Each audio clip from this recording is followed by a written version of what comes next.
Hi, morning, good afternoon, and good evening. Join me today as we talk about why you should get an adventure bike. Let's ride.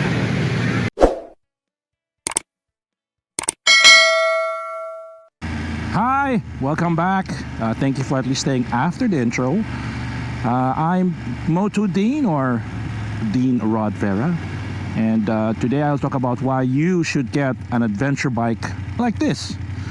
As you can see, I have a BMW GS 750. It's about a few months old, but I only have about 1,500 kilometers, or roughly 1,000 miles on this. So I'll give you at least 3 reasons why you should get this, or at least an adventure bike. Now I'm not talking about the heavy set like the 1250s, the new BMW 1300. I'm talking across the board, as low as the KTM 390 Adventure or even the BMW GS 310. The first reason why you should get an adventure bike is the comfort, the posture. Adventure bikes are designed so that the leg position versus the arm position versus your back, how it's positioned, how it's angled, gives you riding comfort. Because as you know, adventure bikes are really made, the real reason is not really adventure, it's touring. It's made for riding long.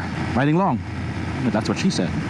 Anyway, I have a Rebel 500 and it's designed for the city. It's designed for short runs. It's made for style. A adventure bike is, yes, it is stylish depending on the model you get, but overall it's rough. Now, if you don't have a motorcycle, or if you if you are into riding motorcycles but don't have an adventure bike, and you have an SUV, which I know 80% of you have, you need an adventure bike. It's exactly why you bought that SUV, or even a truck. If you have a car and a truck, and if you are into motorcycles, you need a street bike and at least an adventure bike. Knowing that the first reason to get an adventure bike is riding comfort, riding position. The second reason why you should get an adventure bike, it's because of its versatility. Now, there are some bikes with ratio, so to speak, 60 road, 40 street, 60 road, 40 off-road, all that. Some are 50-50, some are 90-10, some are totally 100%, but those are technically dirt bikes. They're not allowed on the street because you can tell those, but they have no headlight. Now, the versatility here means that you have a choice, or at least you can adapt when the roads become rough. I live in the Philippines, and I have to admit it is a developing country. I don't want to say third world, no, it's a developing country.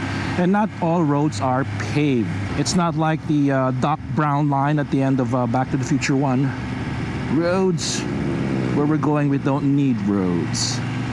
Well, in the Philippines, it's where we're going. Sometimes there are no roads. And an adventure bike gives you that adaptability, that versatility, that confidence, knowing that when it comes down to the rough roads, the rough times, an adventure bike will allow you to go through it. The third reason why you should get an adventure bike, even if you're just mostly street like me, I don't really go off-road unless I have to. But why did I buy this? Well, if you're a guy that doesn't really want to go fast or go top speed, adventure bikes are not made for top speed.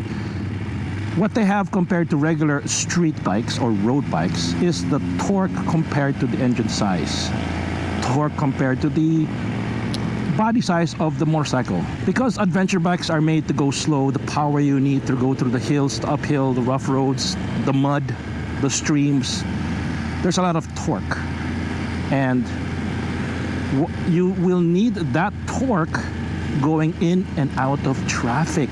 As you can know, acceleration, speed, power is a necessary element in driving through the city or even the highways, to do the quick overtaking, to the quick maneuvering. Of course, you'll get that in naked bike, or sports bikes, but you don't take me up to the mountains, can you? So with an adventure bike, depending on your riding style, of course, if you're those that need speeds, that are a fan of Vin Diesel movies, then you should get a sports bike, those liter bikes, those 120, 140 more horsepower motorcycles, but an adventure bike with mid-range.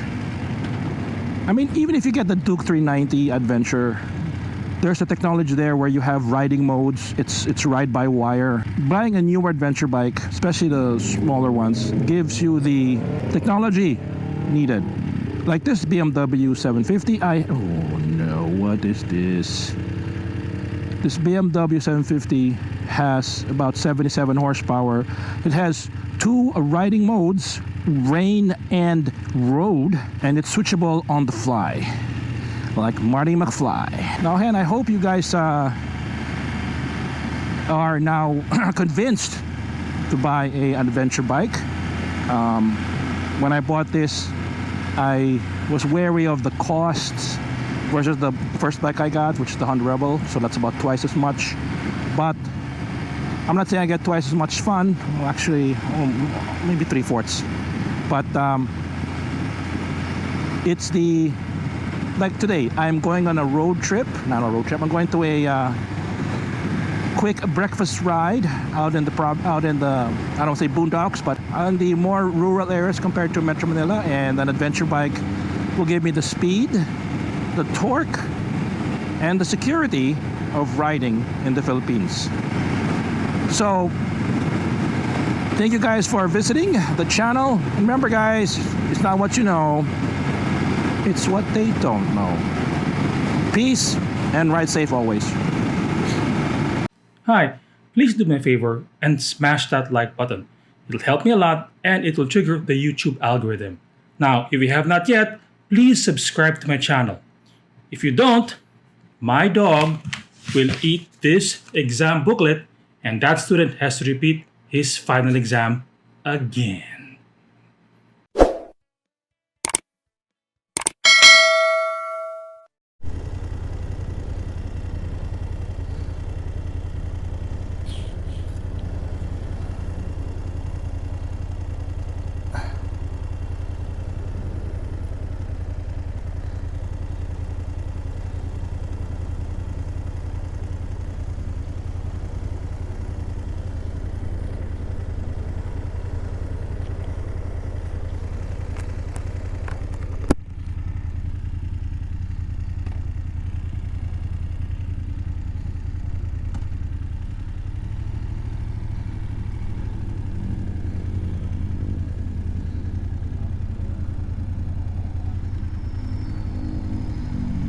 Ha ha ha ha.